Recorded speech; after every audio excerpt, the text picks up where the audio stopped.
BPK Insight hadir untuk mengajak kalian mengenal lebih dekat lewat cerita dan sudut pandang yang berbeda.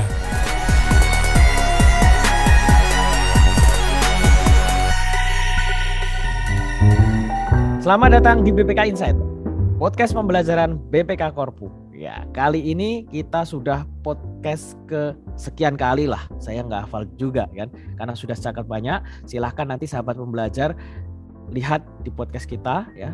Pilih mana yang memang menarik, karena dijamin semuanya menarik ya. Baik, kali ini kita kehadiran 2 orang narasumber ya, sekaligus, karena biasanya kalau kita podcast cuma 1 orang. Nah, nanti mulai kali ini kita 2 orang ya. Kadang-kadang nanti kita 1 grup ya, mungkin 1 peleton. Nah, 2 orang ini adalah orang yang cukup ahli ya di bidangnya ya, kita panggilnya Wan Dudi ya. Selamat datang Pak Wan Dudi. Terima kasih. Saya telah diundang. Assalamualaikum warahmatullahi wabarakatuh. Waalaikumsalam warahmatullahi wabarakatuh. Kemudian ada juga Bang Adep atau Bang Ade Museum. Ya, kan bagi rekan-rekan sahabat pembelajar yang biasa nonton film, ya kalau bicara museum tuh filmnya Night in the Museum ya, Bang Ade. Ya, itu terkenal. Nah, ini salah satu versi Indonesia. Nanti kita akan bicara banyak 2 hal. Yang satu, Wan Dudi ini adalah pakar sejarah ya, kita katakan.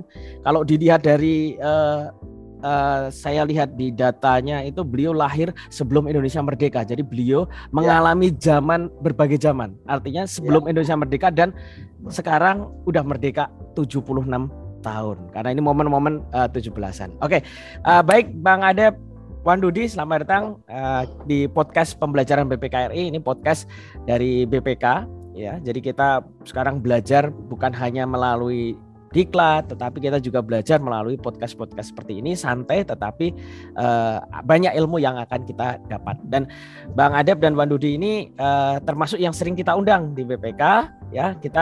Kita kan banyak bicara tentang seperti kepemimpinan, diklat kepemimpinan ya. Itu kenapa? Karena kita butuh tahu ya sejarah ya. Kalau Bung Karno bilang jas merah, jangan lupakan sejarah, atau jangan tinggalkan sejarah. Jangan meninggalkan sejarah. Itu kalau guru sejarah saya, Wan Dudi, jangan bolos sejarah, pelajaran sejarah itu tagline-nya guru sejarah. Oke. Bukan, jangan bohong sejarah. Jangan bohong sejarah. Nah, ini kita akan bicara banyak karena saya disclaimer dulu bahwa pembicaraan kita ini bisa berlangsung cukup lama karena bicara sejarah itu pasti menarik sekali ya.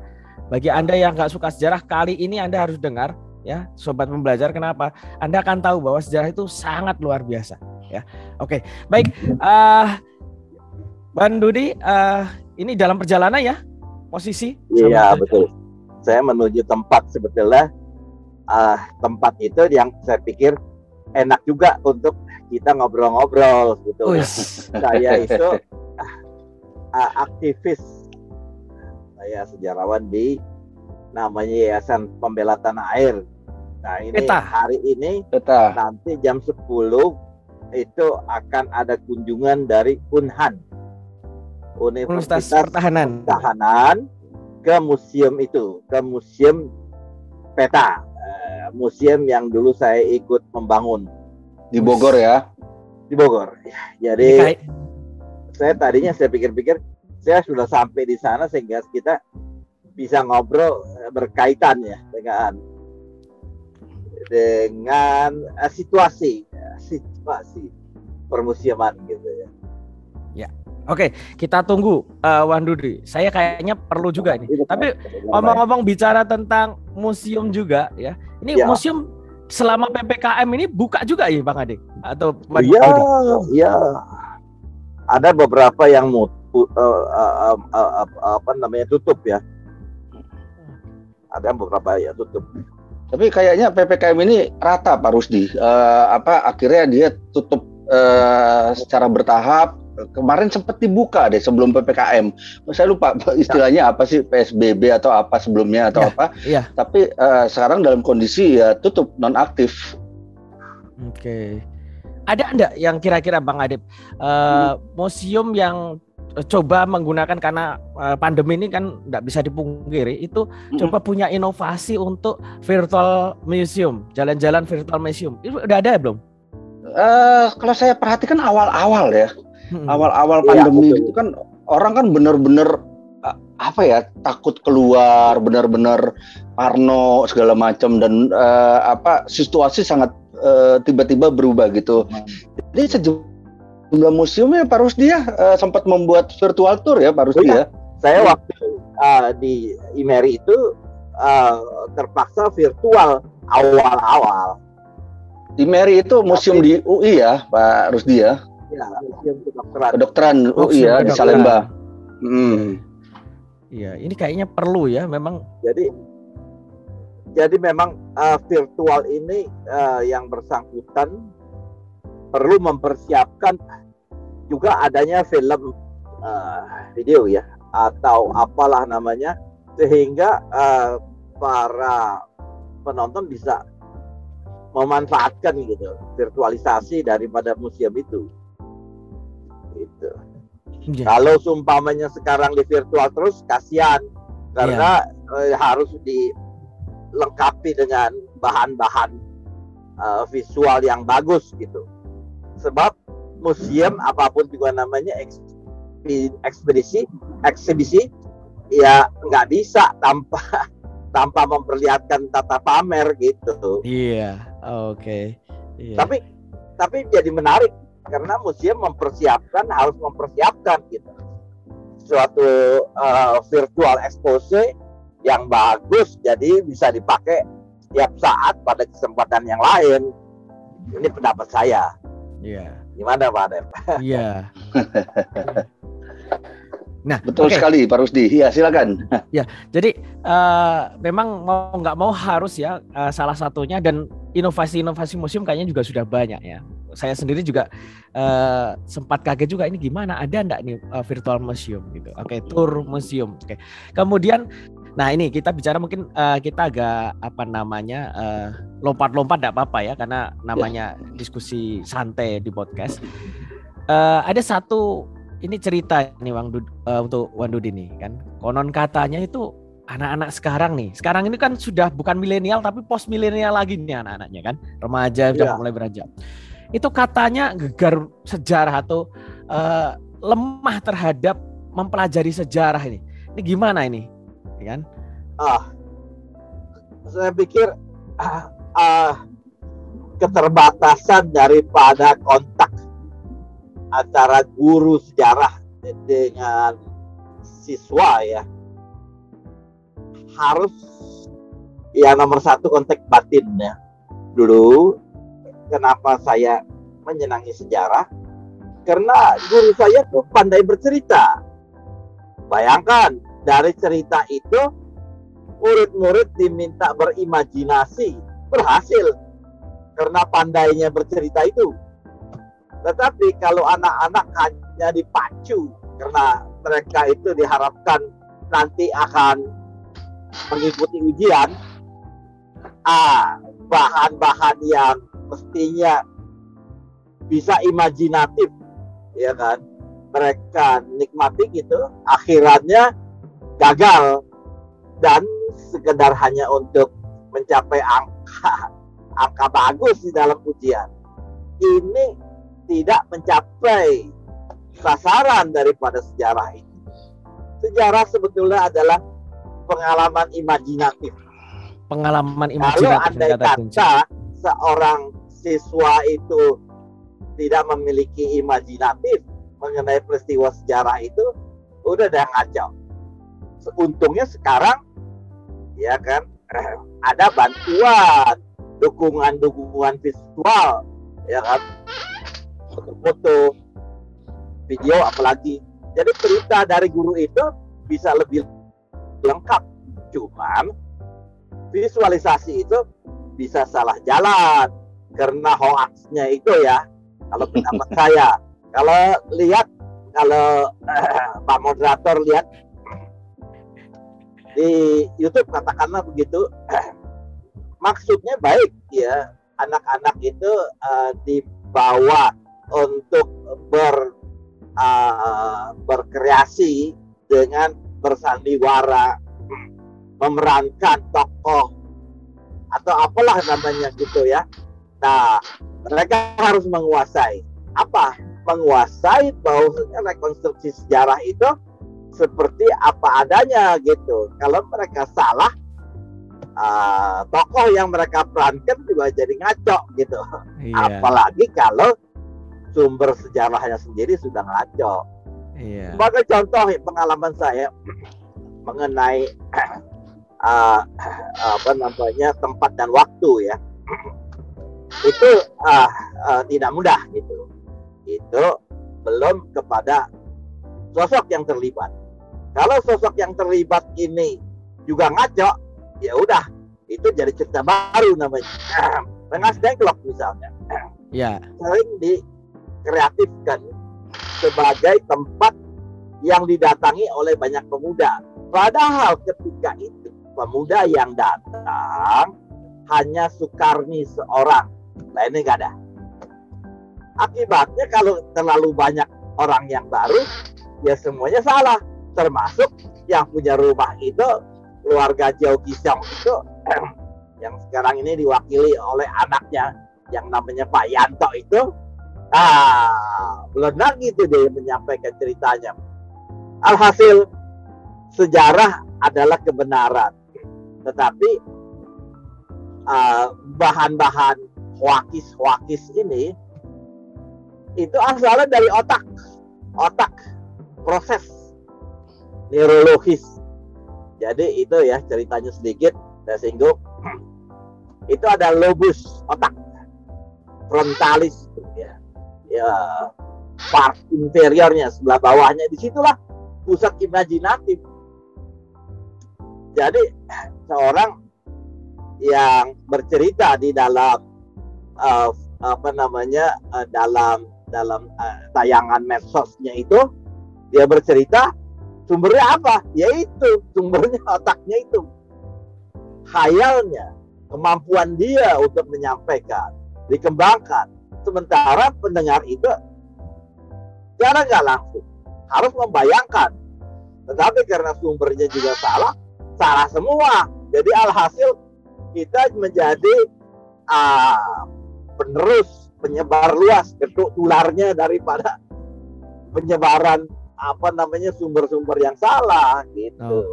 Iya. Misalkanlah bagaimana kita bisa lebih melengkapi dengan data-data kesejarahan yang lengkap. Itu perlunya museum, karena museum itu menampilkan dari visualisasi yang benar. Iya. Bahkan di museum juga ada visualisasi, ada foto, ada video. Silakan kapan-kapan saya dengan Pak Asep itu biasanya ada wisata sejarah biasanya. Tapi karena sekarang ini dibawa kepada online ini, kita perlu melengkapi. Kalau nggak salah begitu. Iya. Oke, Wan Dudi, ini ada pengalaman menarik nih. Kemudian saya juga sering ngajar yang anak-anak baru CPNS itu. Mumpung ini momen tahun 76 tahun Indonesia Merdeka. Ini ada sebuah pertanyaan menarik dari anak-anak muda sekarang lah, generasi post milenial itu misalnya. Memang waktu Indonesia Merdeka itu semuanya orang Indonesia pengen merdeka atau enggak? Itu jadi pertanyaan menarik. Karena apa? Ada nggak jangan-jangan tidak semua orang Indonesia pengen merdeka nih? Karena kan di memes sekarang ini banyak ya Bang Adep, Pak Rudi, bahwa ternyata ada pejabat-pejabat Indonesia waktu itu di pemerintahan Hindia Belanda atau Belanda waktu itu nggak semuanya pengen merdeka karena terganggu katanya. Nah, karena sudah nyaman. Udah nyaman Bang Adep. Benar nggak ini Bang? Siapa yang jawab nih? Boleh Pak Rusdi ya, Bang Dudi. Iya. Untungnya masa penjajahan kita ini ini tipikal khas bahwasanya mendatangkan penderitaan pada banyak orang. Penderitaan itu boleh dikatakan merata, dirasakan dalam waktu yang cukup lama. Kalau mau dihitung dari zaman VOC juga boleh, ya kan? Nah, ini salah satu faktor yang menentukan penderitaan yang bersamaan ini. Bisa dikatakan Sabang Merauke lah mereka itu. Kalau seandainya kata hanya penderitaan, oke lah, masih hal-hal yang masih mestinya bisa diterima. Kalau semua orang menderita, bagaimana kalau ada orang yang menderita, ada orang yang bahagia? Inilah penjajahan. Jadi salah satu kolonialisme efek adalah mereka ingin mendapatkan keuntungan sebesar-besarnya. Nah, mereka itu akhirnya menjadi orang yang bahagia, mendapatkan banyak keuntungan. Saya sering datang ke negeri Belanda, tempatnya kolonial itu. Saya naik kereta api, antara lain dari stasiun ya, dari mana aja, bisa dari Amsterdam, bisa dari Dordrecht, dari mana aja, menuju Belgia ya, bahkan bisa sampai Prancis kalau mau. Nah, selama saya naik kereta api dari Belanda ke Belgia itu saya bisa menikmati ya sesuatu pengalaman yang buruk, bahwa kereta api ini dibangun, jalan kereta api ini dibangun dengan penderitaan bangsa Indonesia. Fakta tuh, ada bukti-bukti tertulis. Jadi karena penderitaan yang merata dan bersamaan, saya rasa sedikit sekali orang-orang yang merasa untuk tetap dijajah. Ya ada, tentu saja mereka itu adalah orang yang mendapat keuntungan. Di zaman Belanda itu ada kelompok-kelompok yang namanya gelijkgestel, bahasa Belandanya ya. Disamakan dengan orang Belanda, ada itu, tapi kecil jumlahnya. Satu. Yang kedua adalah para orang-orang yang mendapatkan kesempatan untuk menjadi partner kerja, yang namanya politik asosiasi. Orang Belanda ini tidak semuanya datang ke Indonesia, ada yang sebentar, ya kan, ya ada yang sedikit lama, tapi mereka selalu pulang.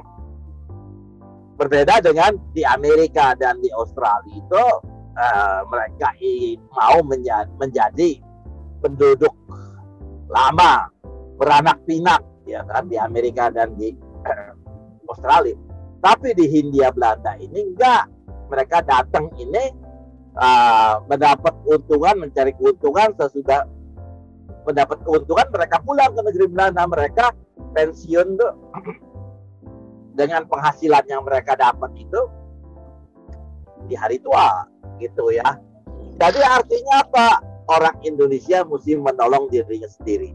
Orang Belanda memberikan fasilitas, orang Indonesia mendapat pembelajaran untuk menimba ilmu dalam rangka menguasai teknologi antara lain. Ya, dididik jadi ahli hukum, dididik jadi dokter, dididik jadi teknik, orang-orang teknik dan sebagainya. Ya. Dalam skala tertentu mereka memang mendapat keuntungan. Apalagi mereka itu sebagai alat pemerintahan. Alat pemerintahan itu kan kekuasaan. Mereka dalam persoalan ini mempunyai kedudukan itu yang paling rendah ya, yang paling tinggi ya. Mereka nggak bisa mencapai jabatan residen. Mereka di bawah residen. Itu namanya regen. Regen itu bupati lah kira-kira. Itu paling tinggi. Di bawahnya banyak. Itu sampai dengan juru tulis ya. Juru tulis. Jadi kalau kita ingat adanya menteri polisi, adanya wakil, adanya camat, adanya lurah, sampai ke bawah-bawah deh. Itu semuanya Di zaman Belanda mereka tuh adalah partner, pasangan penjajah. Mereka mendapat keuntungan, bahkan bisa makan roti dan keju. Tetapi sebagian besar rakyat biasa. Inilah yang menimbulkan yang tadi pertanyaan, kalau memang ada orang-orang yang bersyukur dengan adanya penjajahan itu dan ingin mempertahankannya gitu ya. Tapi sebagian besar bangsa Indonesia itu yang menderita.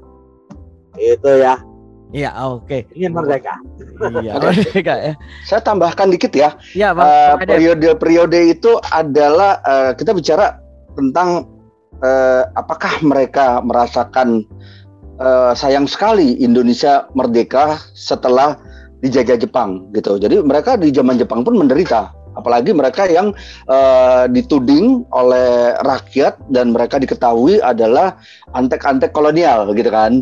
Nah, mereka itu adalah orang-orang yang sangat makmur dan hidup nyaman di zaman kolonial Belanda, yang sebelum Jepang masuk itu disebut zaman normal, double A ya, bahasa Belanda normal. Gitu.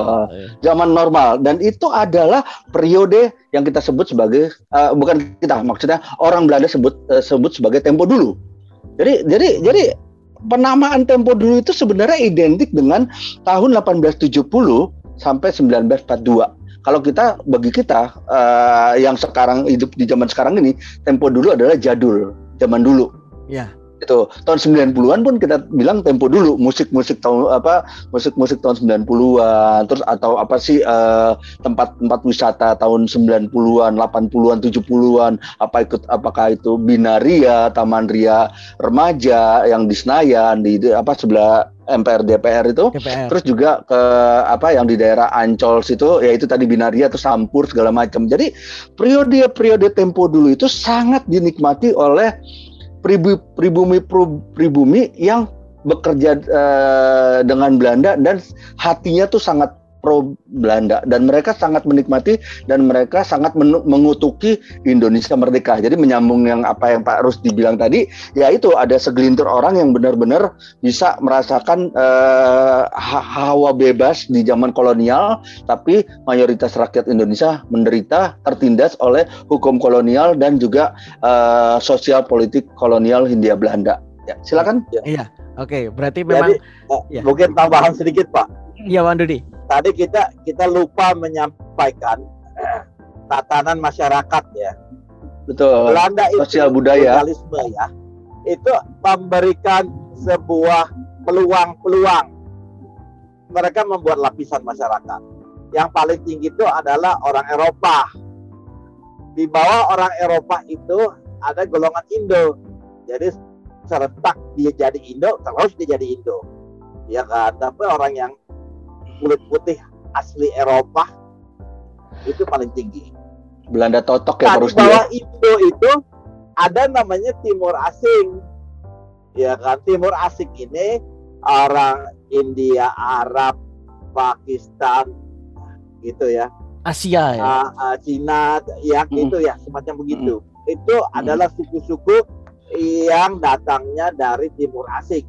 Ya kan? Baru yang paling bawah. Itu yang jadi keraknya daripada masyarakat itu adalah orang pribumi, Pak. Inlander. Jadi orang pribumi. Orang pribumi ini, Pak, biasa itu ditemukan adanya pemberitahuan verboden for Honden and Inlander. Jadi orang pribumi ini kita kenalnya sebagai Inlander. London itu guguk ya. Dilarang keras buat anjing dan orang pribumi, sakit enggak itu? Itu lebih mendorong lagi orang Indonesia pengen merdeka, gitu kan? Ya, jadi merendahkan. Tapi katanya zaman Jepang terjadi perubahan strata ya, Bang Dodi, Bang Adep. Jadi kita ini kadang-kadang memang menilai zaman penjajahan Jepang itu seperti kita tadinya tertidur enak gitu ya. tertidur enak tiba-tiba dibangunin, ya kan? Ya digebugin lah. Disuruh berkesadaran. Di zaman Jepang orang nggak boleh menggunakan bahasa Belanda. Mereka harus berbahasa Melayu dan belajar bahasa Jepang. Ini fakta ya. Akibatnya orang-orang sehari-hari berbahasa Melayu dan ada suatu lembaga bahasa Indonesia di zaman Jepang gitu. Saya bukan punya Jepang. Ya. Karena Jepang juga dalam persoalan ini dinilai ada kelemahan-kelemahannya terhadap struktur bangsa Indonesia yang mau dibangun secara manusiawi gitu. Jadi sedikit banyak pengaruhnya ada. Kalau zaman Jepang itu membuat kita berkesadaran dan kita siap. Ketika orang Belanda itu kembali tahun 45-46, dia heran kalau orang pribumi ini, inlander ini berubah bagaimana bisa mereka pikir. Dulu kan mereka menina bobokkan. Kita dikipasin tuh. Kalau kita bangun, tidur lagi. Ayo. Kalau kita itu punya baju, paling ada punya baju 2 pasang. Gak usah punya mobil, gak usah. Cukup paling tinggi punya sepeda. Dan kita bahagia waktu itu. Apalagi seperti yang Pak ada sebutin zaman normal. Katakanlah ini memang dianggap zaman normal. Normal terus. Kalau kita melihat sebagai bangsa Nusantara ya, sebelum ada Indonesia. Waduh, zaman waktu itu bisa dibuktikan, lihat aja tuh. Masa zaman kerajaan-kerajaan besar di Indonesia, memang kita belum bersatu, belum muncul sebagai suatu bangsa ya, tapi sebagai kelompok-kelompok bangsa penghuni Nusantara itu makmur, kecukupan, hidup berkelebihan, tapi kita nggak bersatu. Ya. Apa yang terjadi? Jangan lupa keluar Pak ya. Bogor. Jadi ini adalah kondisi-kondisi di mana faktanya seperti itu. Semogalah tidak kembali lagi. Jadi kesatuan, satu untuk semua untuk satu. Ini maka apa sebabnya para founding father kita ya kan mendudukkan semua itu dan menganukannya terus Pak. Memberlakukannya sebuah falsafah hidup. Ya kan?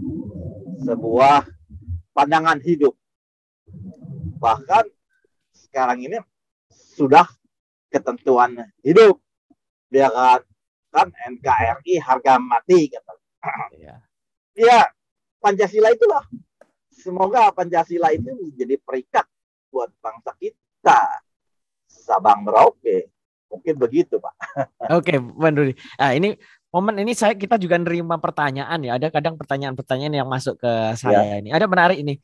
Mungkin Bang Adem nih bisa. Kan beberapa waktu yang lalu ada momen bahwa Belanda mengembalikan barang-barang hasil jarahan katanya baru heboh beberapa waktu. Ya.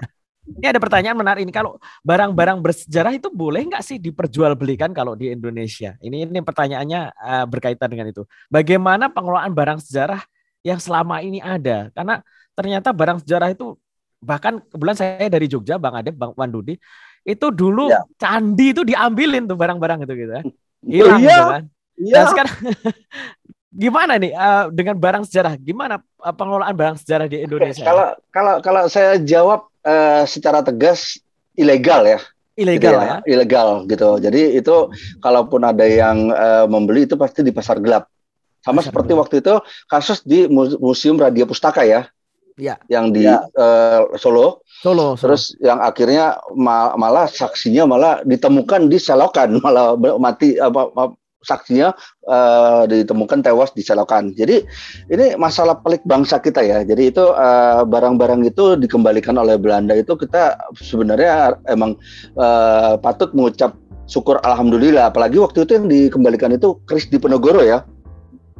Keris Diponegoro dan emang sepatutnya ditempatkan di museum dengan penjagaan yang ketat gitu. Dan sedikit cerita tentang dulu arca-arca dari candi-candi itu diambilin sama pemerintah kolonial secara sah itu dulu karena ada satu kisah yang dibarter dengan patung gajah yang ada di Museum Gajah.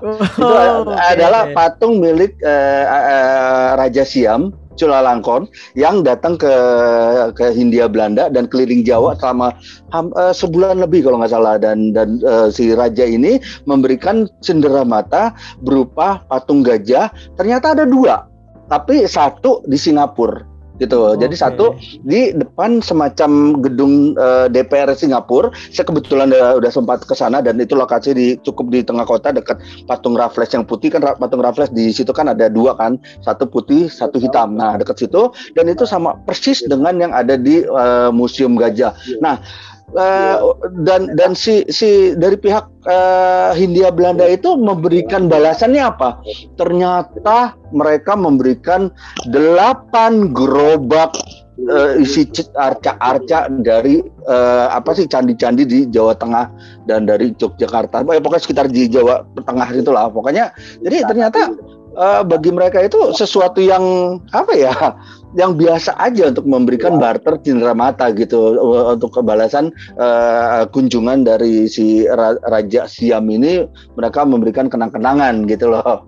Ya, cuma satu dibanding dengan 1 gerobak gitu ya, Bang Adem. Ya, yang saya baca referensinya sih seperti itu ya. Silakan Pak Rusdi. Ada untung ada ruginya sebetulnya. Wah, gimana ini Bang Rudi? Kalau dilihat daripada pemeliharaan ya, 1 dari penelitian, 2 dari pemikiran-pemikiran lain yang bersifat ilmiah itu ada keuntungannya, Pak. Karena terpelihara. Tapi kalau dilihat dari yang tadi dikatakan oleh Pak Adep itu betul, kita rugi. Tapi ketika Raffles merasa berkepentingan bahwasanya Borobudur harus diselamatkan, katakanlah gitu ya. Ya, waktu sebelum Raffles juga sudah ada. Itu kita bertanya-tanya kenapa bangsa Indonesia sebelumnya tidak peduli gitu. Kemudian banyak lagi yang lain. Ada kurun waktu di mana di zaman perubahan itu peninggalan sejarah itu menjadi kurang berharga daripada kelompok-kelompok yang pada saat itu merasa berkepentingan, ya kan. Tetapi ada yang berusaha mengintegrasikannya. Kalau lihat daripada Menara Kudus gitu ya, di Masjid Kudus gitu, itu ciri-ciri daripada masa lalu Hindu dan Buddha ada, dipertahankan gitu. Tetapi rata-rata bisa dikatakan kita susah menemukan. Untungnya mereka terkubur katakanlah ya karena gunung meletus. Ya. Sekarang ini banyak ditemukan penggalian-penggalian ya, dan bisa kita gambarkan. Ini semua berada di dalam ranah budaya, ranah budaya. Artinya apa? Pembelajaran diri kepada bangsa yang telah lama berada dalam situasi yang berubah-ubah. Bangsa ini kita di dalam kaidah-kaidah budaya berubah-ubah, pengaruh, ya kan, pengaruh daripada lingkungan dan pembelajaran diri. Contohnya misalnya agama saja, kita sudah mengalami tekanan. Oh ya, nggak bisa ya. Iya. Pembelajaran yang sangat penuh dengan pengetahuan yang tidak ada taranya. Kalau seandainya tanpa bermaksud menjelekkan ya, kalau sekarang ini karena faktor agama banyak orang bertemperamen, bahkan sampai dengan berpakaian, cara makan ya, kuliner, sampai hal-hal lain yang kadang-kadang sebagai tambahan itu menambah kita punya pendapat bahwasanya sumbangan budaya daripada faktor itu begitu hebat, begitu perubahan.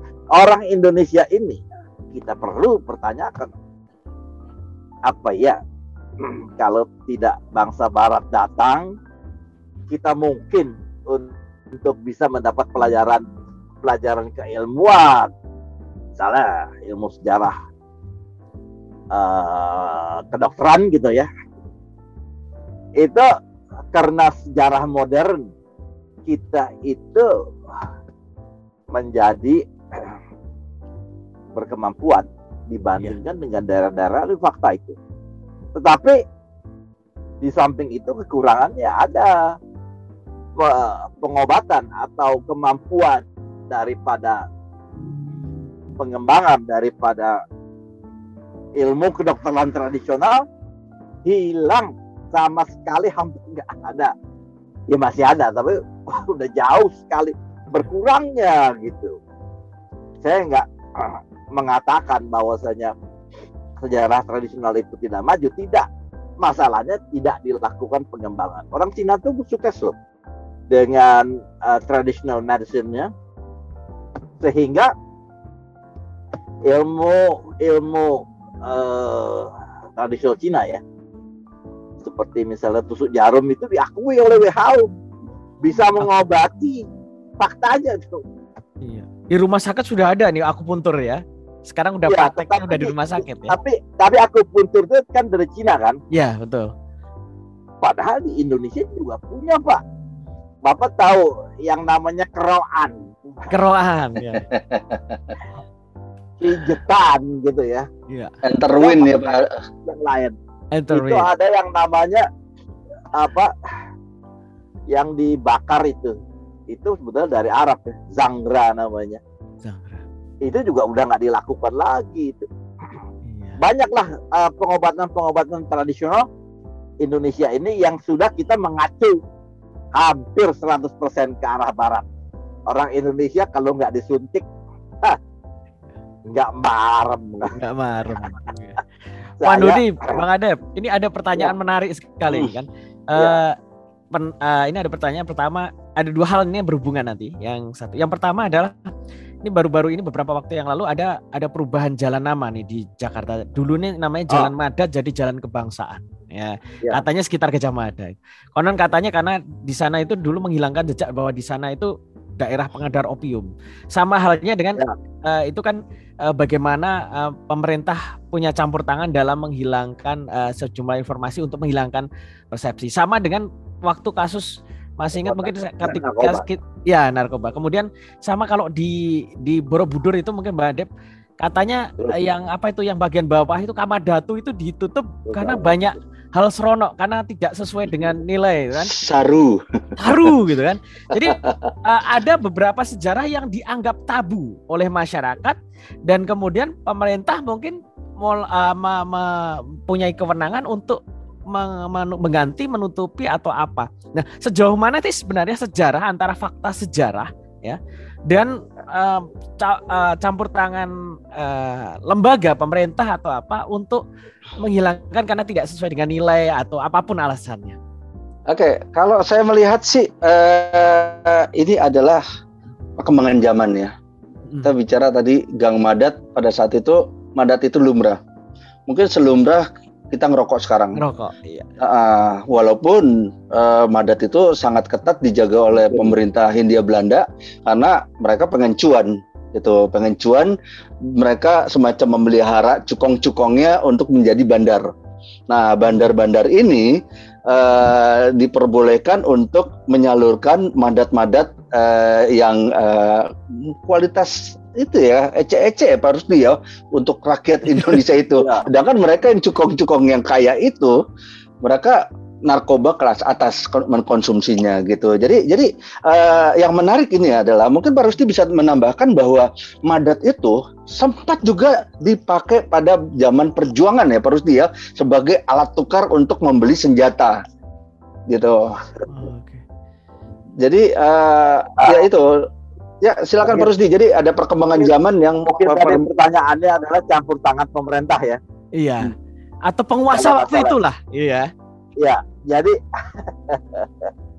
jadi memang ini segala sesuatunya memang ini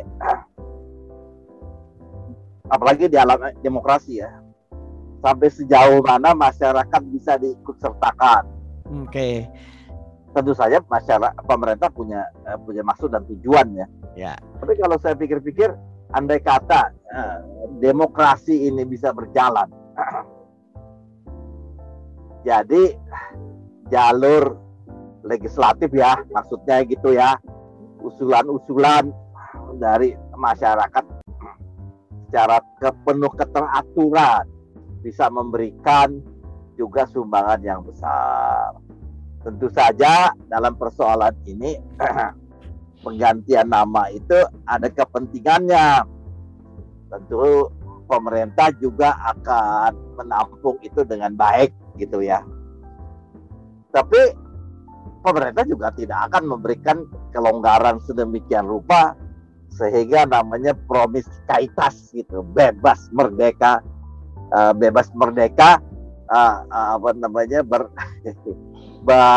bersosialisasi sehingga nggak bisa beda lagi yang mana yang jelek, yang mana yang baik gitu ya.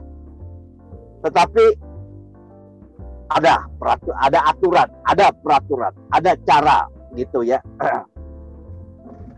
Kita punya majelis, contohnya ya, majelis ulama MUI gitu ya. Artinya apa? Ada pemimpin-pemimpin, para tokoh-tokoh bangsa yang mendapat kesempatan untuk duduk di dalam majelis itu dan berdasarkan tentu masukan-masukan dari pihak yang lebih umum itu bisa mendorong pemerintah, bisa memberikan alasan-alasan kepada pemerintah kenapa misalnya contoh nama jalan, nama tokoh, pengangkatan pahlawan nasional, keberadaan daripada nilai-nilai yang pantas untuk dikembangkan di masyarakat atau apalah namanya. Jadi bottom up link ini juga perlu, di samping yang top down-nya pemerintah kan udah punya peraturan, udah punya hukum, udah ada lembaga-lembaga yang tidak bisa ditawar-tawar lagi. Ya kalau orang udah salah, jelas kesalahannya bisa diterima begitu ya. Jadi apapun juga namanya harus diberlakukan gitu. Kalau promiskaitas itu dibebaskan, waduh, demo itu nggak habis-habis, hampir tiap hari demo. Ya tentu saja demo itu kan dasarnya para pemimpin demo ini yang bisa memberikan racun kepada masyarakat. Itu perlunya saya rasa kesadaran masyarakat, pendidikan masyarakat, pengembangan daripada hal-hal yang baik di masyarakat. Akhirannya zaman dahulu saya positif lah, nanggepin itu pendidikan budi pekerti di sekolah ya. Sekarang udah nggak ada lagi tuh. Jadi tawuran di mana-mana, kenapa jadi berkembang gitu? Apa nggak bisa itu? Sehingga kesadaran itu bisa muncul di masyarakat sendiri, dan ya tentu saja ini akan membuat keseimbangan yang terpuji. Nah, akhirnya hal-hal yang pernah kita lakukan bahkan ya pasti kita menjadi memang bangsa yang bisa menjadi bangsa yang lain, bangsa yang berketuhanan, bangsa yang persatuan, bangsa yang berkeadilan sosial, dan pada saatnya tentu saja sebuah bangsa yang bisa membangun dirinya sendiri. Ini harapannya. Oke. Mungkin begitu, Pak. Ya. Wandudi, Bang Adep. Jadi ini sebelumnya intermezzo nih. Jadi BPK itu juga kita di BPK itu juga punya museum juga sebenarnya. Mungkin kayaknya Bang Adep. Saya pikir begitu, Pak. Iya. Saya pikir begitu. Ya, di Magelang ya. Di Magelang, ya. Jadi memang barang kita kalau untuk bicara tentang barang belum banyak, tapi kita memang sedang membangun bahwa sejarah itu tidak boleh hilang, kan? Bahkan kita mengundang. Jadi sekarang podcast ini juga kadang-kala misalnya ya ada pegawai BPK yang sudah senior mau pensiun, itu kita gali karena ilmunya banyak. Kalau ilmu yang didiklatkan itu kan banyak ya, bisa ya, tapi ada beberapa hal yang tidak bisa diambil hanya dari sekedar diklat ya. Contohnya ya ilmunya Wandudi ini, pengalamannya Bang Wandudi, Bang Adep ini kan itu kalau saya bilang kristalisasi dari pengetahuan yang kebijaksanaan yang didapat melalui sejarah. Nah, ini kayaknya Mbak Wandudi juga posisi baru nge-freeze nih ya. Nah, Bang Adep ini saya mau tanya ini karena kebetulan terkenalnya Bang Adep kan di museum ya, hal pengalaman museum. Nah, BPK kan juga kadang juga memeriksa bahwa museum itu adalah aset bangsa yang juga dilihat juga ya. Terus, nah terkait dengan pengelolaan museum kan, total saya belum tahu juga ini ada berapa ratus museum yang dimiliki secara personal, ada juga yang dikelola oleh negara ya. Nah terkait dengan pengelolaan atau museum di Indonesia ini, menurut Bang Adep kalau katakanlah 0 sampai 5 itu sejauh mana sih sudah cukup bagus? 0 itu nggak bagus, kalau misalnya 5 itu bagus, gitu kan? Level ya. Levelnya, misalnya ya saya sendiri belum tahu ya leveling museum itu ada nggak, gitu kan? Saya melihat itu secara umum aja ya. Saya bisa berani nilai udah 3,5 ya. 3,5 ya. Jadi pencapaian selama 10 tahun terakhir, 15 tahun terakhir itu sudah meningkat secara signifikan gitu. Jadi itu saya rasa ditunjang oleh terutama Sokmed ya.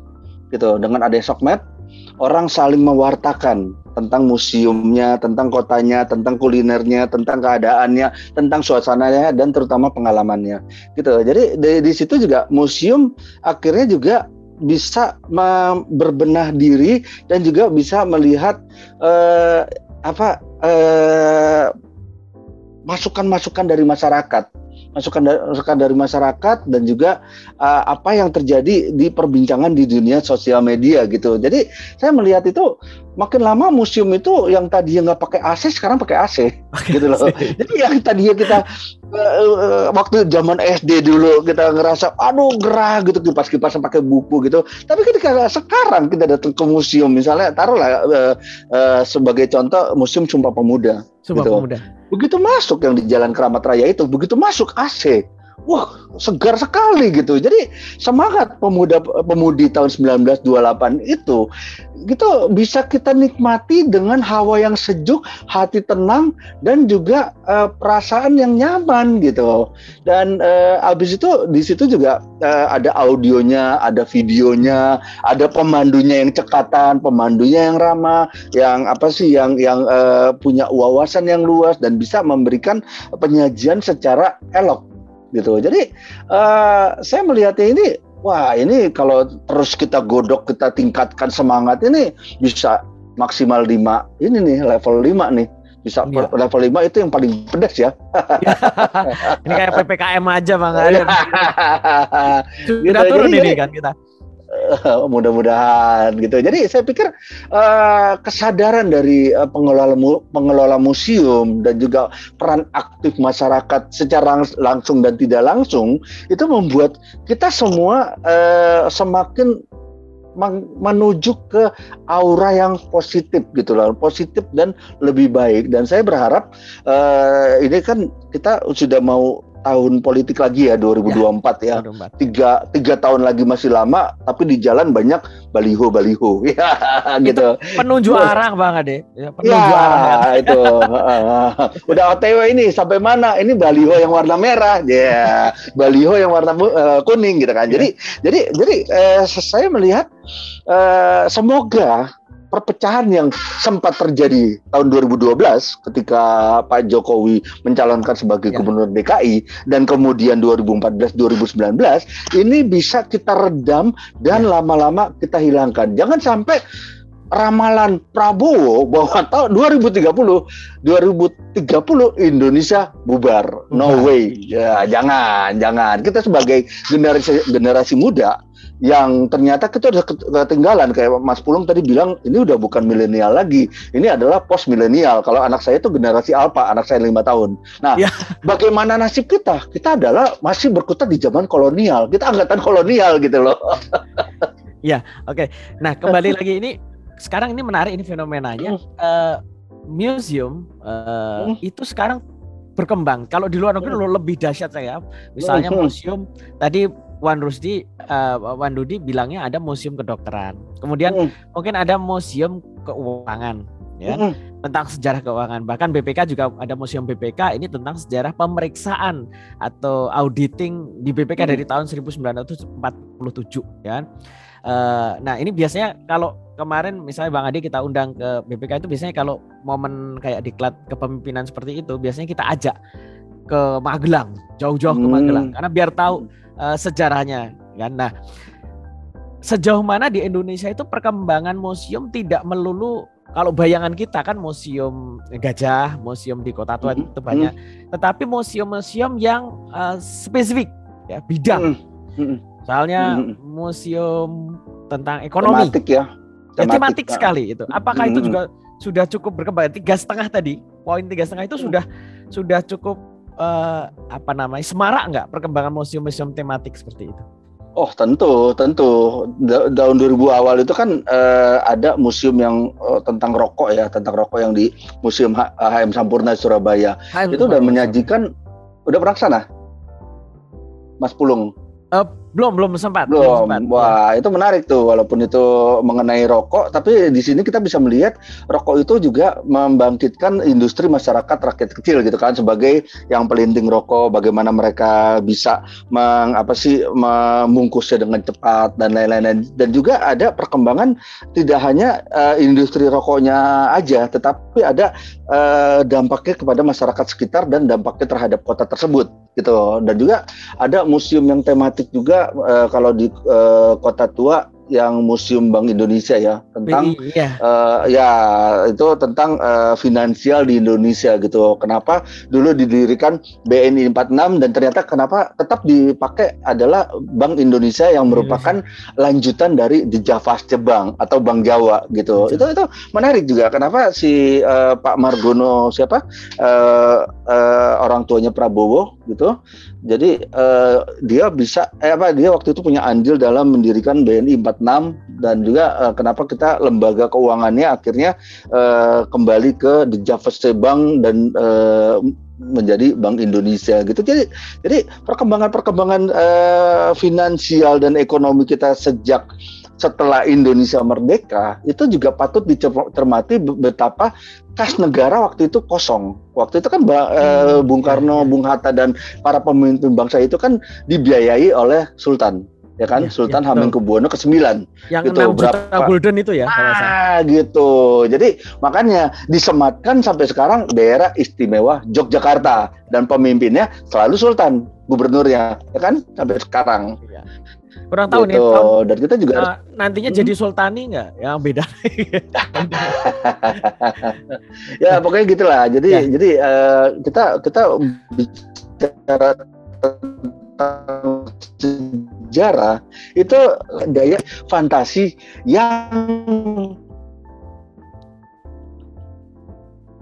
santuy ya, bahasa sekarang ya, santuy gitu. Pokoknya nikmati aja sejarahnya, gimana kita bisa nanya dan kita bisa menikmatinya bersama teman-teman. Kalau mau selfie ya selfie, tapi pelajarilah sejarah, walaupun mulai dari sedikit-sedikit, bertahap-bertahap, lama-lama kalian bisa mencintai museumnya, kalian bisa mencintai kota mereka, kalian mencintai daerah kalian, dan carilah latar belakang sejarah di tempat di sekitar kalian, seperti itu. Jadi kita punya, lama-lama kita punya rasa memiliki terhadap museum, terhadap kota kita, terhadap negeri kita, dan kita makin cinta tanah air merdeka. Persis, merdeka ya.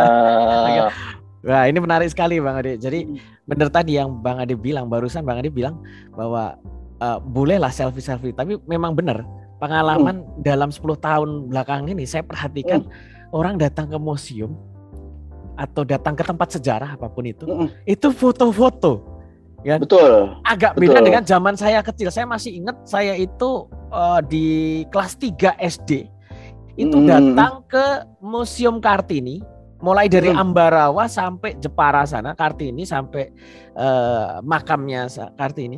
Itu di Desa Bulu. Di Desa Bulu. Itu dengerin. Ya waktu itu fotonya masih pakai ASA 400 itu ya. Jadi tapi menariknya itu mikir-mikir itu. Mikir kalau masang salah kobok terbakar gitu ya. Nah, ini menarik. Ketika waktu itu saya tuh denger orang yang di sana cerita, sehingga kita dapat sesuatu hal yang tidak dapat dari buku sejarah manapun waktu itu. Betul. Tapi sekarang kan memang jadi ya kok foto-foto ya kan. Nah, kira-kira karena ini kan ada yang didapat akan beda. Yang didapat satunya foto ya. Yang dulu didapat adalah area kebijaksanaan yang mungkin diceritakan oleh para pengelola yang tidak ada di dalam buku ya. Nah, sekarang kondisinya kan kita sering ya kita benchmarking, kita studi banding nih. Makanya kenapa di BPK seringkali kita ngundang orang. Nah, pertanyaannya ini masalahnya nih, kalau yang senior yang pegang ilmunya, misalnya Mbak Wandudi atau siapapun senior yang lain, itu sudah mulai berkurang nih. Ya. Ini gimana nih, potensinya hilang ini gimana nih kebijaksanaan nih kan? Kira-kira gimana ini solusinya Bang Ade? Solusinya udah kami dengan tim sahabat museum sudah memperhatikan ini secara serius ya, walaupun kami menyajikan secara santai, tapi kami melihat ini kita kemarin aja di tahun 2010-an, terutama 2012, 2014, 2017 ya, yang Pilgub DKI, terus 2019 itu kita kayak gesekan itu kerap terjadi dan semakin runcing gitu, semakin parah, dan kami dari teman-teman sahabat museum memikirkan 2028 itu 100 tahun Sumpah Pemuda. Apa yang sudah kita persembahkan bagi bangsa, ini harus kita koreksi dan kita perbaiki secara bertahap dan namun pasti. Karena sekarang baru 2021 gitu. 2021 masih kita ada masih ada 7 tahun nih. ke depan. 7 tahun ya untuk momentum itu ya. Tetapi kita masih ada yang jangka panjangnya 2045. Insya Allah masih ada umur gitu kan. 2045 dan berikut-berikutnya. Jadi saya dan teman-teman itu terus meriset, mendata, menggali segala informasi dari buku, dari majalah Tempo dulu, dari konsultasi dan diskusi dengan teman-teman sejarawan atau narasumber-narasumber yang expert, yang cukup paham, yang kompeten, agar kita bisa melakukan perubahan yang benar-benar drastis dan solid. Jadi kita tidak hanya santai aja melihat keadaan ini, karena perpecahan ini semakin lama ini kalau tidak kita cegah, ini semakin hancur gitu. Apalagi tadi Pak Rusdi bilang banyak informasi-informasi yang makin lama makin sesat gitu. Timbulnya hoax di media sosial yang yang sayangnya dipercaya oleh bocah-bocah cilik gitu loh, bocil-bocil gitu loh. Jadi bocah-bocah itu percaya dengan apa yang dikatakan Facebook, apa yang dikatakan TikTok, apa yang dikatakan Instagram. Yang ini harus kita generasi di atas mereka harus mengantisipasi dan melawannya, dan semoga kelak kita bisa menutupi segala hoax atau berita-berita yang sesat, yang bias. Itu kita bisa berantas semua dan kita bisa memberikan cerita-cerita yang positif, cerita-cerita yang benar, cerita-cerita yang faktual, seperti itu loh. Ya, memang saya perhatikan di contohnya di Instagram saja ya. Ini kan saya kan beberapa kali buka, jadi secara otomatis momen 17-an ini kan kenceng tuh ya, viral istilah tentang dunia ini. Kayaknya mungkin teman-temannya Bang Adep juga ini kayaknya yang membuat akun-akun yang menurut saya ini bagus juga ini. Jadi yang ditampilkan adalah sejarah-sejarah. Contoh misalnya akun PRL ya, Pahlawan Revolusi ya kalau salah itu. Terus kemudian akun yang Tentara Nasional itu kan mulai banyak ya. Jadi mereka menampilkan foto sejarah, menampilkan buku, menampilkan daerah ya. Yang ini. Dan mereka membuat buku juga kan? Iya, dan ini mulainya memang belum lama ya. Kalau dulunya masih didominasi hal-hal yang masih belum, dan mulai banyak akun-akun yang cukup mulai sehat nih kan dan sebagainya. Moga-moga ini makin berkembang ya. Betul. Terus kemudian ini Bang Adep, ini kan udah habis jam nggak kerasa nih, makanya tadi saya sudah disclaimer kalau bicara masalah sejarah, bicara masalah museum ini 2 jam pun nggak akan kerasa, kan? Saya sendiri cinta sejarah, saya menikmati. Bahkan pertama saya pindah bawa anak keluarga ke Jakarta itu saya bawa anak saya ke museum. Mulai Kota Tua sana termasuk Monumen Nasional juga, bukan main ke tempat lain tapi ke sana dulu ya. Nah, kemudian bicara tentang tadi kita minta tips nih Bang Adep. Pertama ada banyak nih yang kita minta nih karena biangnya tadi Bang Adep. Satu, pertama ada titipan kalau untuk kita kan sedang mengembangkan museum nih BPK ya, di Magelang ya, dan itu sebenarnya bisa dikembangkan lebih banyak lagi kan.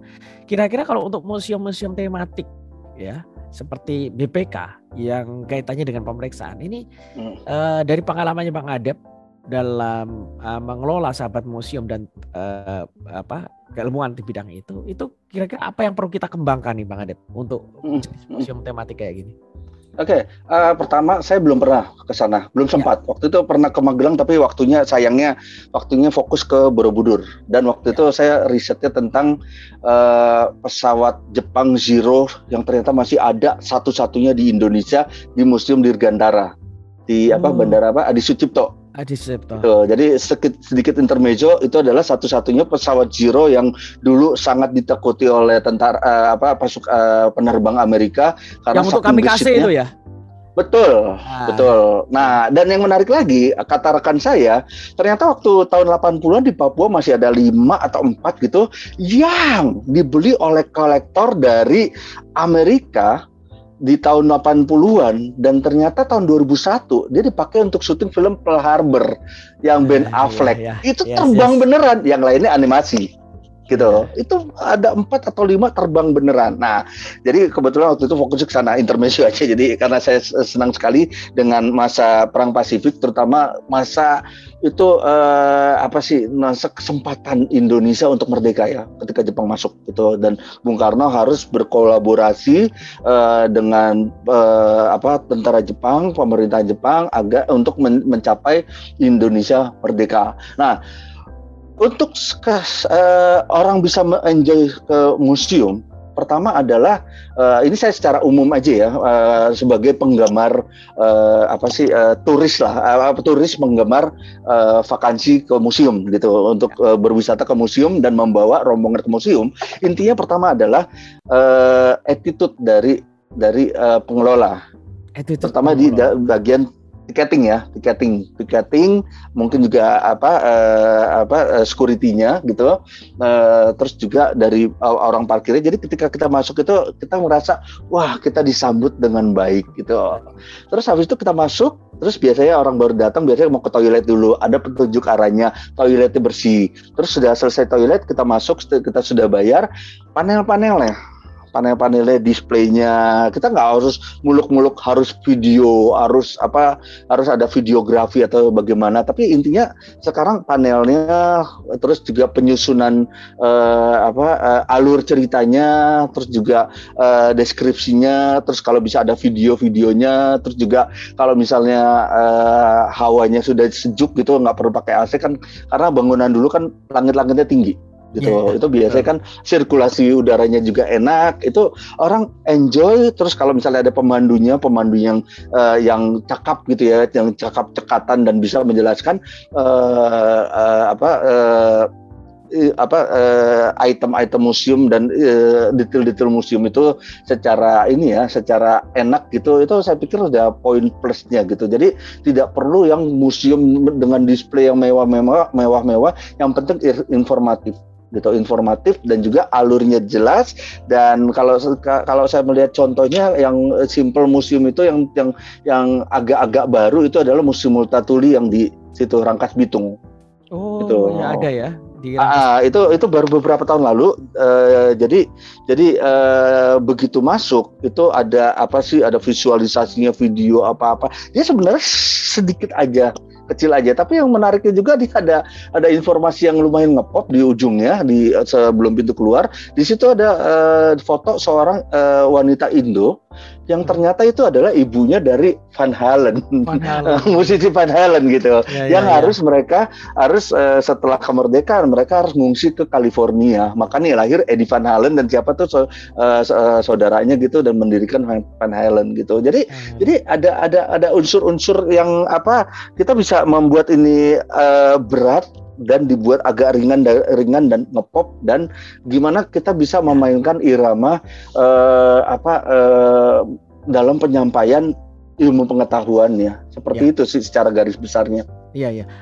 Berarti benar ya yang disampaikan Bang Adep ini pengalaman itu saya rasakan ketika saya mengunjungi museum di Jogja itu Ulen Sentalu. Wah, itu juga bagus itu. Itu benar itu tadi attitude-nya luar biasa, fasilitas experience-nya. Padahal ya kalau barang koleksi juga nggak terlalu banyak juga, tetapi betul.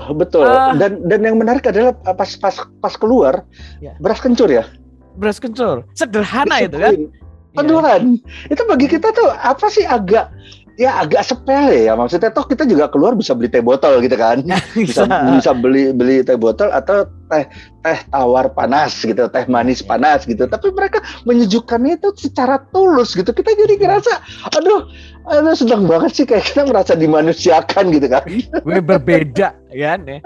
25.000 itu nggak rugi, karena 25.000 paling mahal, museum mahal gitu. Pada zamannya mahal. Saya waktu itu tahun 2008 tuh museum-museum di Jakarta tuh masih 1.000 atau belum 5.000 kalau nggak salah. 3.000 kadang 3.000. Terus rombongan anak sekolah berapa ya? 1.000 apa 500, saya lupa persis. Dan saya melihat itu mahal, tapi saya tidak mikir mahal. Saya pikir saya dengan rombongan saya memberikan suatu pengalaman yang boleh dibilang eksotis juga ya, karena eksotik ya, karena di situ juga koleksi-koleksi menampilkan surat-surat dari siapa sih, pangeran ke siapa gitu ya, surat-surat Bung Karno, Muhammad Jamin, Sri Sultan kepada yang Putri Solo,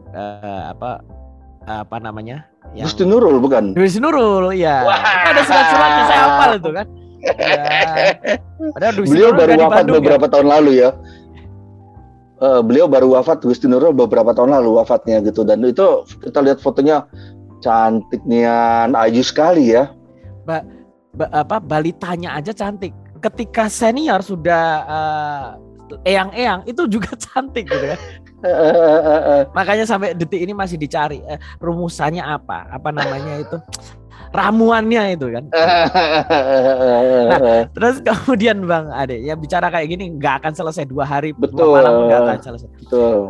Kebetulan ini kan sobat pembelajar di podcast BPK ini kan teman-teman ada teman-teman pemirsa termasuk di luar BPK juga ada kan. Kalau untuk kita nih kebetulan saya juga rekan-rekan itu kan PNS ini kan. Sejauh mana kita perlu mempelajari karena value sejarah ini sehingga kita tidak terjebak pada hoax tadi yang Puan Nudi sampaikan dan Bang Adep sampaikan, dan kita mendapatkan benar-benar kebijaksanaan ilmu sehingga kita bisa gunakan untuk pengelolaan sebagai referensi sebagai PNS adi penegara ini. Kira-kira gimana Bang Adep? Saya pikir ya pertama jangan follow akun yang ajaib. Oh, follow ajaib. itu pertama gitu. Jadi jangan baca akun-akun yang mengandung unsur cocokologi. Ya. Jadi emang sebaiknya bergaul juga dengan orang-orang yang benar gitu. Jangan dengan orang-orang yang sesat yang juga yang sering memberitakan kabar burung, mengabarkan hoax dan cocokologi dan mungkin konspirasi gitu kan. Gitu. Jadi saya pikir selain kita juga dalam pergaulan itu juga bacaan kita juga harus buku-buku yang boleh dibilang yang kompeten ya penulisnya atau mungkin juga nggak terlalu ajaib dari judulnya. Soalnya saya beberapa kali ke Gramedia saya lihat buku-bukunya tuh suka sensasional gitu. Tapi saya beli juga karena sebagai bahan referensi saya gitu. Karena bagi saya itu untuk kedepannya kita harus mengabarkan kepada generasi muda di bawah kita, anak-anak kita, cucu-cucu kita dan angkatan-angkatan mereka bahwa inilah yang keliru, yang ini enggak gitu. Gitu. Bang Ade. Bicara tentang sejarah ya. Jadi ini pernah waktu awal pandemi itu saya kan banyak ya obrolan-obrolan macam-macam. Pandemi berapa lama? Saya pernah survei juga ini iseng. Menurut kalian pandemi itu akan selesai berapa tahun? Wah, banyak sekali pendapat. Kalau saya ditanya, saya jawabnya saya lihat sejarah. Dan setiap pandemi besar 1800 yang ada di sejarah kan 1800 1900 ya 20 itu selalu 3 tahun ya, selesai. Wah, waktu itu flu Spanyol 3 tahun. Flu Spanyol 3 tahun. Entah kenapa hampir di setiap ratusan tahun 200 tahun itu selesai 3 tahun. Makanya saya bilang ya saya nggak tahu karena itu kan dinamika fakta. Tetapi kalau kita mengaca sejarah 3 tahun selesai, artinya tahun depan ini kan. Dan kita emang berharap gitu. Ya, berharap, karena kita juga udah bosan gitu. Ya, udah bosan ya. Nah, ada pertanyaan Mbak, sejauh mana sih sebuah peristiwa itu masuk dalam lini masa sejarah ya, termasuk di dalamnya akhirnya kan dimuseumkan, ya kan?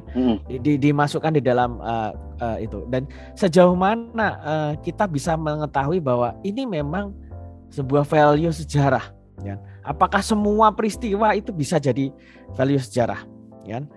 Terus cut off-nya di mana? Karena kalau sejarah sekarang sudah mulai muncul sejarah yang belum ada kan, atau mungkin museum reformasi sudah ada belum ya Bang? Ada belum museum? Ya? Reformasi 98 belum ya? Kayaknya belum deh, atau belum ada yang berani gitu.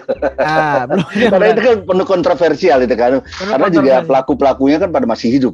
Masalahnya masih hidup gitu. Pasti kan hidup. Nah. Tapi kami ragu juga sih karena peristiwa 65 aja juga masih belum terkuak secara secara luas gitu. Jadi masih bisik-bisik tetangga gitu kan. Multi perception Mas. Multi perception. Iya. Gitu. Ya karena memang benar Bang Adip tadi sampaikan karena para pelakunya masih hidup. Kan? Kalau katakanlah 90% sudah tidak ada semuanya gitu. Nah, itu mungkin mulai akan muncul dengan versinya ya, versi. Betul. Gitu. Okay. Jadi nanti akan ada buku-buku lain ya seperti tadi yang tadi saya mau lanjutin yang saya lihat di Gramedia waktu itu toko buku. Ketika saya beli saya lihat wah ini judulnya ajaib nih, tapi saya beli. Tahu nggak judulnya apa? Napoleon ternyata seorang muslim. Terus Garut kota Illuminati. Itu menang clickbait ya. Clickbait gitu. Tapi orang tetap beli, orang tetap baca gitu. Kalau saya melakukannya secara bijaksana. Saya beli, saya taruh aja rak buku. gitu. Rak buku suatu saat nanti ada yang ngomongin di Facebook atau di TV atau di media atau di tulisan segala macam di artikel, ya saya tinggal ngambil referensi itu yang agak ajaib, saya ambil referensi yang benar, saya bandingkan dan saya mengacu ke buku-buku ini. Jadi saya tidak mengarang bebas dan saya juga tidak membuat keresahan sosial gitu loh. Ya. Nah, ada menarik ini juga. Tadi yang nyambung dengan apa yang dibilang Wan Dudi ya. Beberapa waktu yang lalu, katakanlah sekitar 14 tahun yang lalu, 15 tahun yang lalu itu Bang Langit Kresna Haryadi, masih inget ya, penulis novel tentang Gajah Mada. Itu kan sempat booming ya waktu itu. Saya punya 4-5, tapi itu novel pentalogi kalau nggak salah. Di dalam ceritanya dia melakukan riset, kan? Sehingga dulu kan sempat turun ya sejarah-sejarah kayak itu. Tapi bagaimana si para penulis ya itu bisa meningkatkan, menurut ceritanya dari yang saya baca sendiri, Bang Langit Kresna Haryadi itu juga datang ke Trowulan, datang ke sana sehingga sampai itu sempat jadi tren, katakanlah kalau zaman 14 tahun yang lalu jadi trending topik lah kalau ya, tapi kan waktu itu belum ada ya. Jadi bagaimana imajinasi dipadukan dengan fakta sejarah yang bisa membuat orang itu mengambil sebuah kebijaksanaan, kan? Nah, cuma memang akhir-akhir ini ya mulai berkurang ya, karena novel katakanlah Wattpad sendiri lebih di gemari ya. Cerita-cerita novel yang berbau Korea dan sebagainya, karena ya nggak bisa dipungkiri ya, hilang gitu kan itu. Nah, bagaimana peran para penulis ya, peran para praktisi yang lain ya, selain praktisi museum, sejarah dan sebagainya, bisa meningkatkan juga unsur sejarah dan museum dalam dinamika yang ada gitu, Mas. Kalau saya perhatikan sih ada sejumlah orang yang melakukan risetnya itu lewat internet doang, gitu. Jadi dia pas dilihat di daftar pustaka belakangnya, sumber Wikipedia ini, sumber Google ini, itu sumber WordPress ini, itu kan ya kami tidak melihat itu, tidak meremehkan secara bulat-bulat, tapi kan itu adalah suatu pandangan orang yang tidak punya disiplin ilmu yang pas, gitu, mayoritas. Gitu, karena dia menulis asal menulis dan kita tidak bisa mempercayai dia bulat-bulat bahwa dia adalah expertnya, bahwa dia ahlinya gitu. Jadi dia itu kebanyakan orang-orang itu menulis sebagai hobi gitu. Jadi kita tidak bisa berpatokan dengan sumber-sumber yang itu. Jadi emang ada baiknya untuk validitasan dan keakuratan dalam menulis dan menyusun karya, itu ada baiknya mengacu ke buku, ke perpustakaan nasional, arsip nasional, dokumen-dokumen lama, dan juga adanya diskusi dengan ahli-ahli sejarahnya, dan juga mungkin pelaku sejarahnya kalau misalnya eranya masih era yang 50 tahun ke belakang sampai 70 tahun gitulah. Jadi saya pikir emang ada suatu keputusan yang bijaksana untuk menyebarkan informasi, bukan hanya mengumpulkan berbagai data terus akhirnya disusun menjadi sebuah rangkaian bab dan menjadi buku dan akhirnya disebarkan ke masyarakat. Itu nanti takutnya berbahaya di generasi-generasi kedepannya, khususnya mereka-mereka yang tidak terlalu paham bahwa ini sebenarnya lebih ke kumpulan tulisan yang tidak layak secara akademik gitu loh. Seperti itu. Jadi emang untuk menyusun suatu ilmu fakta dan fantasi gitu ya, narasinya itu emang harus disampaikan secara hati-hati.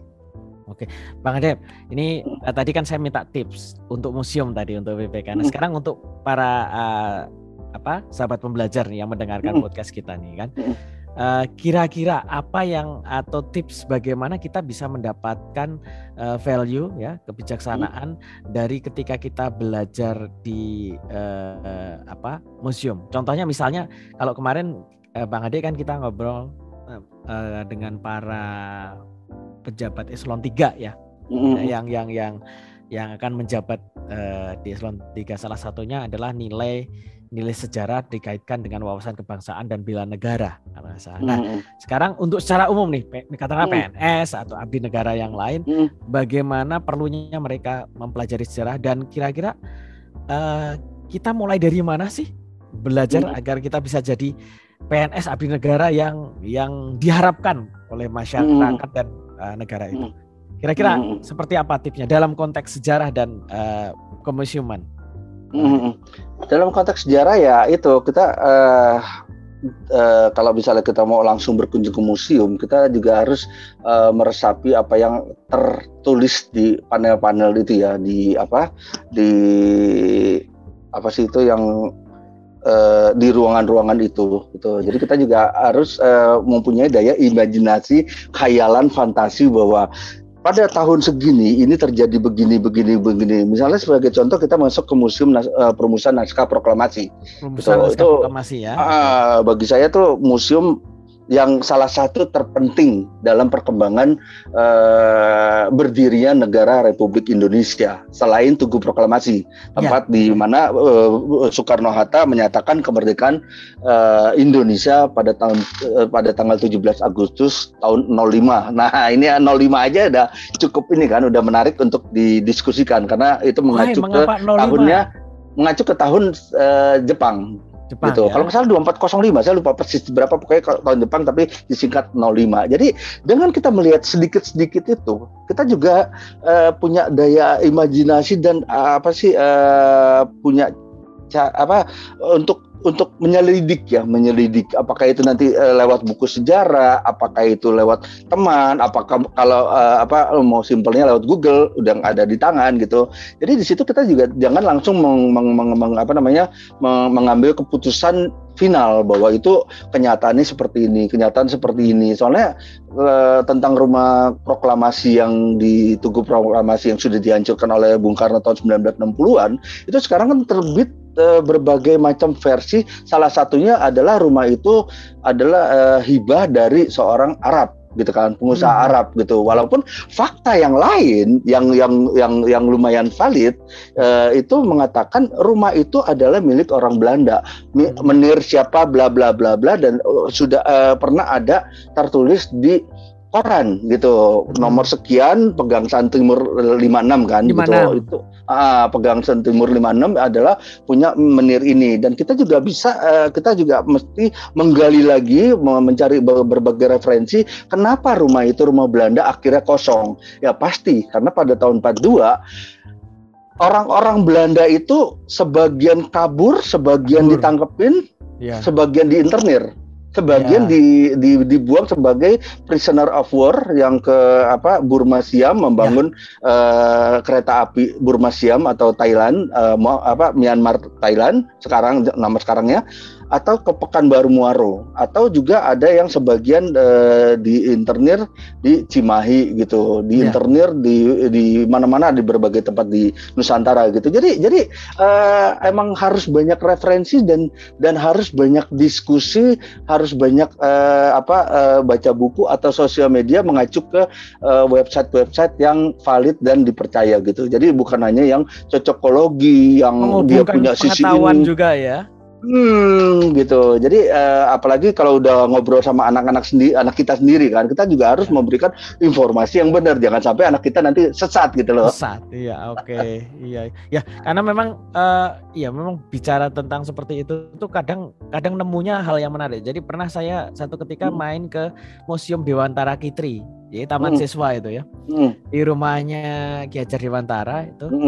Saya kan kemudian saya pendidik ya. Jadi saya melihat ada buku di sana, kan beliau punya perpustakaan di rumahnya itu. Ada buku Dewantara. Ya, Ki Hajar Dewantara yang di Jalan Dewantara gitu. Itu ada bukunya itu dari Maria Montessori. Ya. Maria Montessori kan pendidikan, kalau sekarang kan di Jakarta banyak ya, di Indonesia itu banyak sekolah dengan Maria Montessori itu harganya pasti mahal banget. Bayarannya pasti mahal. Nah, ini menariknya, ini sekarang booming. Padahal Maria Montessori itu seorang Ki Hajar Dewantara tahun 50-an ya, itu sudah mengadopsi, bukan barang baru sebenarnya. Bukunya buku asli, kan beliau kan pernah ke Jerman ya, ke Belanda, ke Jerman ya, di cerita itu. Jadi kebetulan siapa namanya si penjaganya nggak cerita tentang ini buku sejarahnya, dia bercerita secara umum. Tapi saya mendapatkan berarti selama ini bahwa pendidikan dengan model Maria Montessori sudah diterapkan secara tidak sadar, entah sadar atau tidak, oleh taman siswa. Cuma kadang taman siswanya nggak jualan itu, yang jualan sekolah lain gitu kan. Kadang itu kan peluang juga ya. Betul ya kan, ilmu-ilmu yang sebenarnya ini nggak didapat nih kalau nggak saya ngunjungi. Makanya tadi Bang bilang kadang-kala mengunjungi itu bukan hanya tampak, kadang ada satu titik yang kita nggak tahu itu ilmu yang ini yang terjadi. Pak tadi Bang Adep bilang kenapa kok tidak jelas rumah pegangsaan Timur nomor 56 itu, karena mungkin momen itu tadi tepatnya ketika Jepang masuk, wah itu udah nyebar kemana-mana, ada yang meninggal makanya sampai itu hantu ini none Belanda ya, karena pasca itu sejarahnya ternyata kalau dirunut ternyata banyak hal ya yang harus digali lebih lanjut. Ya, ini menariknya kan, sama dengan saya kalau ngobrol cerita tentang sejarah pengambilan keputusan Sri Sultan HB9, sejarah pengambilan keputusan Bung Karno, ya. Bukan hanya fakta, tapi bagaimana mengapa yang tadi Bu Wando dibilang, kenapa golongan muda pengennya lebih cepat, kenapa katanya golongan tua itu pengennya lambat. Termasuk yang sering atau jarang sekali proses pikirnya adalah mengapa Piagam Jakarta yang ada berapa kata-kata, ada sejumlah kata-kata yang dihilangkan, ya. Siapa kunci terakhir penghilangan kata-kata pada Piagam Jakarta? 7 kata ya kalau nggak salah itu kan. Dan mengapa itu dipilih? Padahal waktu itu kan sempat heboh ya beberapa waktu yang lalu ya.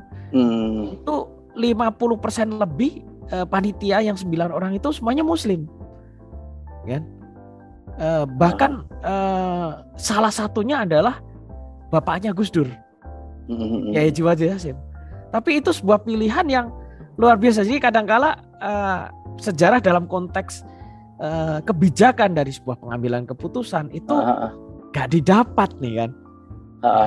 Dan itu jarang nggak ada di buku sejarah mengapa alasannya. Yang ada adalah faktanya memang seperti itu.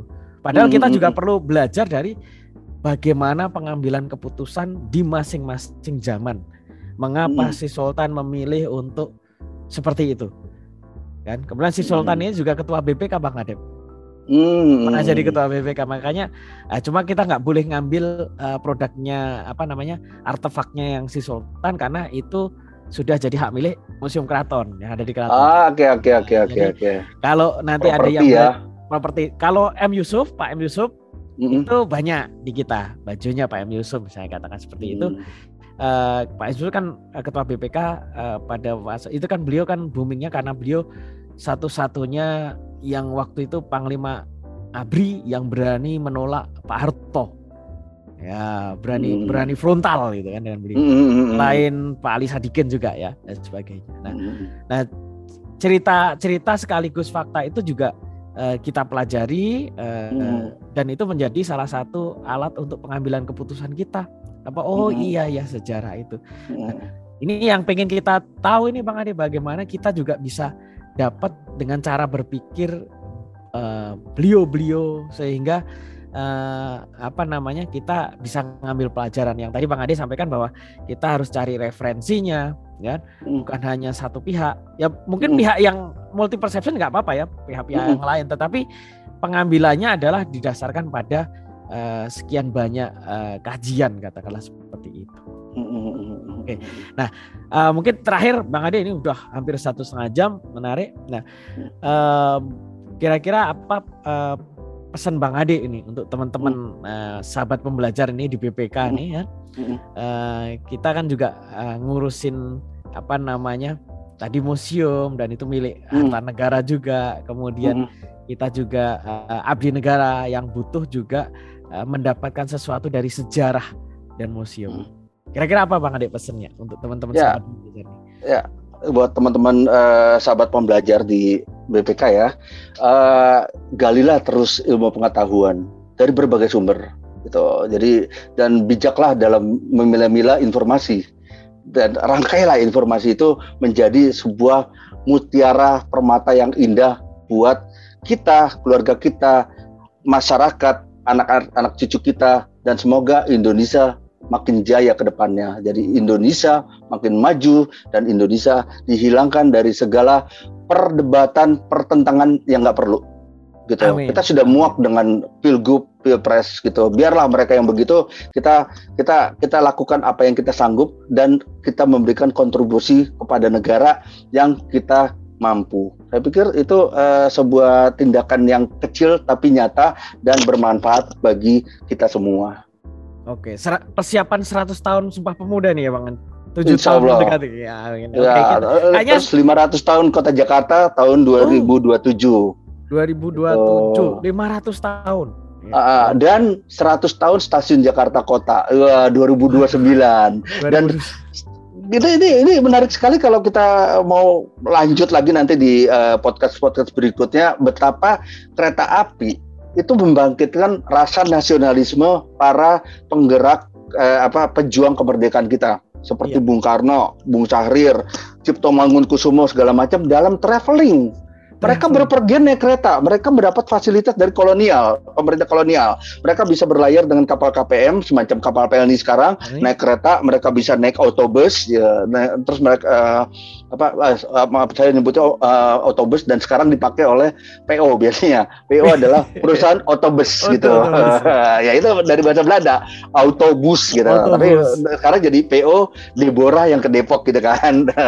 Perusahaan autobus. Jadi mereka dengan mereka traveling, mereka bisa melihat indahnya negeri ini, mereka bisa mencatat di catatan harian mereka, dan itu terjadi 100 tahun kemudian ketika zaman internet, Friendster, Multiply, Blogspot, terus WordPress. Anak-anak muda atau golongan om tante, opa oma jalan-jalan keliling Indonesia ke Bandung misalnya ya. Naik kereta Parayangan waktu itu ya, Argo Parayangan. Mereka ke Bandung, mereka ke Semarang, mereka ke Cirebon, mereka ke Lampung. Mereka melihat keindahan Indonesia dan itu terjadi 100 tahun sebelumnya. Betapa mereka para pejuang kemerdekaan itu melihat keindahan Indonesia dan mereka berjuang demi Indonesia, demi kemerdekaan Indonesia. Dan 100 tahun kemudian, tahun 2000-an awal, kita juga melihat keindahan Indonesia dan kita menulisnya di Blogspot, kita menulisnya waktu itu di Friendster, terus di Twitter, segala macam. Dan saya pikir tularkanlah hal-hal positif gitu. Nikmatilah negeri ini dan baik dan buruknya negeri ini adalah negeri kita, bangsa kita, rakyat kita, masyarakat kita, dan kita harus saling mencintai dan lupakan semua pertikaian. Itulah harapan dari saya. Terima kasih Bang Adep. Wah, ini kalau yang barusan terakhir itu saya cerita kayaknya harus ke Museum Kereta Api Ambarawa itu, ngerasain itu. Oke, baik ya. Ya saya pernah ke sana juga. Itu menarik sekali kan. Iya. Jadi memang luar biasa sekali Bang Adep. Terima kasih ya. Kita kalau mau terusin tadi sudah saya bilang 2 hari 2 malam kita nggak akan putus. Ya. Dan pesan dari Bang Adep tadi kepada sahabat pembelajar juga ya. Coba moga-moga lah nanti PPKM sudah turun level nanti jadi sudah dibuka, jadi ada kesempatan ya. Disarankan nanti wisatanya jangan jauh-jauh. Wisata ke museum dulu aja. Ya, pada sahabat pembelajar seperti itu. Dan terima kasih Bang Adep sekali lagi atas kesempatannya untuk sharing, berbagi di sini ya. Mungkin di kesempatan lain kita menunggu, dan bagi sahabat pembelajar yang ada di kawasan Jakarta sekitarnya, tunggu saja program dari teman-teman Bang Adep nih. Masalah ada 7 tahun mendekati Sumpah Pemuda, 6 tahun mendekati 500 tahun Jakarta dan sebagainya lah. Programnya pasti ada nanti ya. Kita tunggu programnya dan kita terus berkarya. Pandemi nggak apa-apa, yang penting berkarya. Oke, baik, terima kasih Bang Adep atas sama-sama Mas Pulu. Dan bagi sahabat pembelajar, tunggu saja podcast BPK Insight berikutnya dengan tema yang lebih menarik. Terima kasih kita ucapkan sekali lagi kepada Bang Adep. Selamat berkarya dan wassalamualaikum warahmatullahi wabarakatuh. Waalaikumsalam warahmatullahi wabarakatuh. warahmatullahi wabarakatuh.